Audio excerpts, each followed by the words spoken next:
Hey everybody, today's video is all about Yarrow Achillea millefolium. Now, Yarrow is very popular with herbalists to use if you have a feverish cold. It is a diaphoretic, and that's its main use, is as a diaphoretic, which all that means is it induces or promotes perspiration. And this particular herb would be used if you have hot, dry skin and a full and frequent pulse. You would use a relaxing diaphoretic, which is what yarrow is. Now, if you have cold skin and a weak pulse, you would use a stimulating diaphoretic such as thyme or sage. Um, so this has been used for thousands of years by folk medicine practitioners. And it can be wildcrafted here in northern New York. When it's used hot, it raises the body's temperature and produces perspiration by opening the pores of the skin.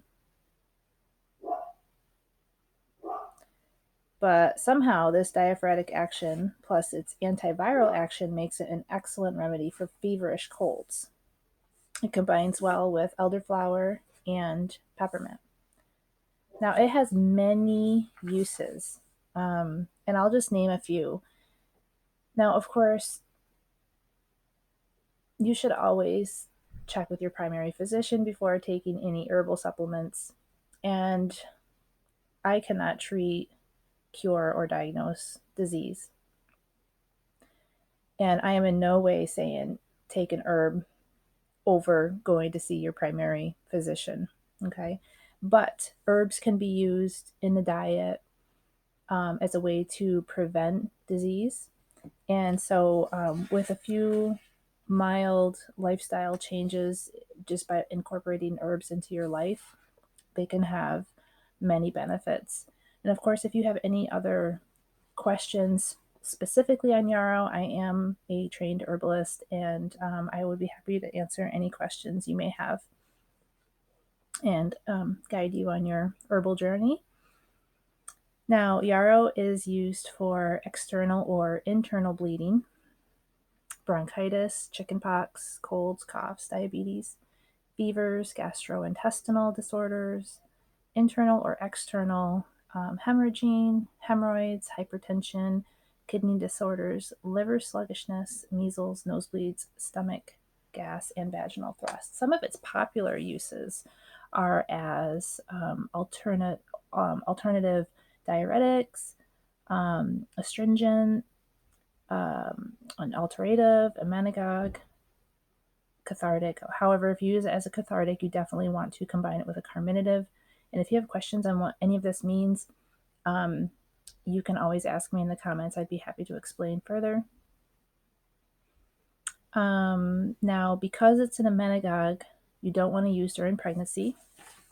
And yarrow specifically should not be used while breastfeeding either.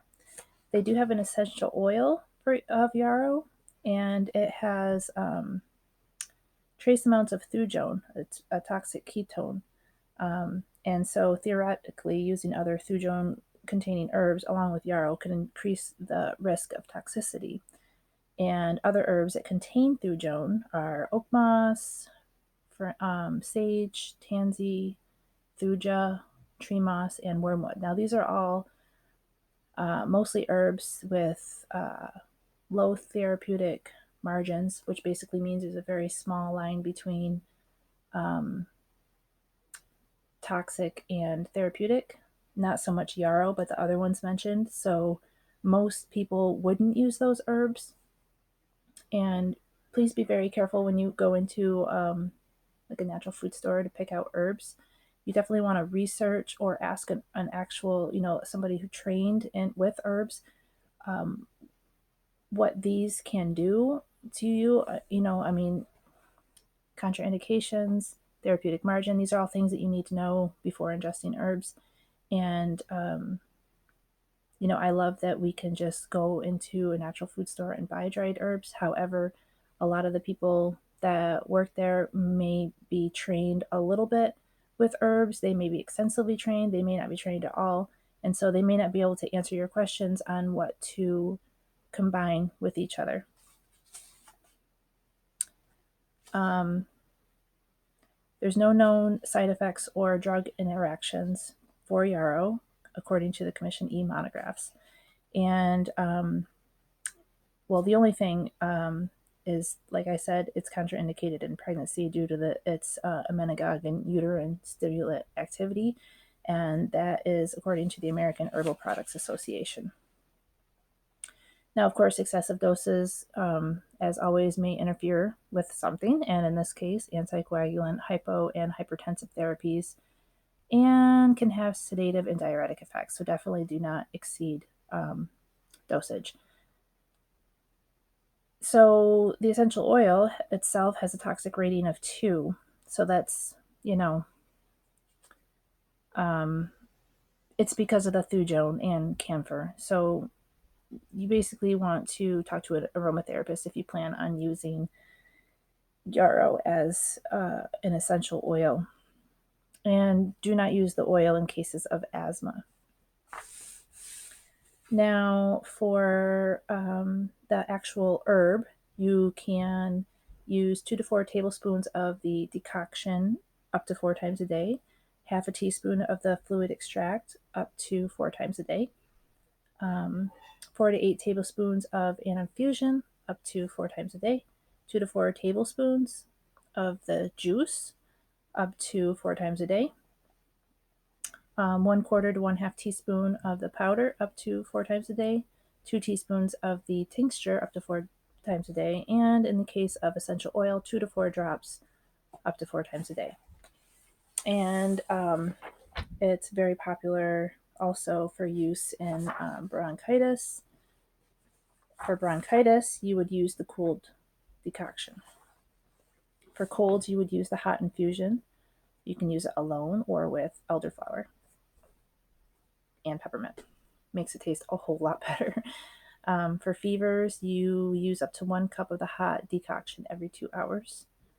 For a heart and circulatory tonic, you can use the cooled decoction, tincture, or fluid extract. For nosebleeds, you can sniff the powder into the nose. For wounds and cuts, you can bathe the area with the infusion or place a freshly bruised yarrow, the leaves, right on the wound.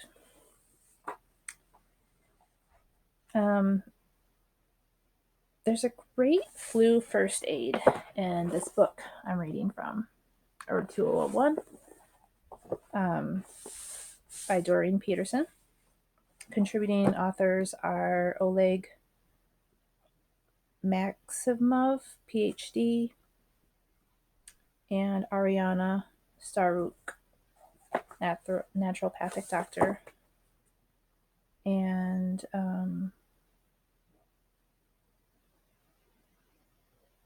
Doreen, the author, is a registered herbalist through the American Herbalist Guild. Flu first aid is 2 ounces of yarrow and 2 pints of filtered water and honey to taste. And all you do is place the yarrow into, like a jar or a cup or a teapot, something glass or stainless steel, and you add the boiling water.